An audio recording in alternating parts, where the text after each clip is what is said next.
ஓம் ஆறுமுக அரங்கமகா தேசிக சுவாமிகள் திருவடிகள் போற்றி.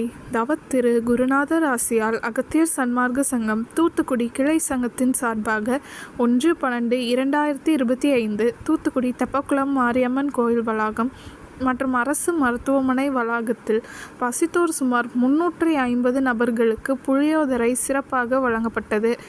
வழங்கியவர்கள் திரு அழகு ஆறுமுகம் அண்ட் திருமதி உமா மகேஸ்வரி தம்பதியினர், மகள் Selvi Oviya Charlotte, North Carolina, America, மற்றும் திரு அச்சுதன் சங்கரன் கோயில்.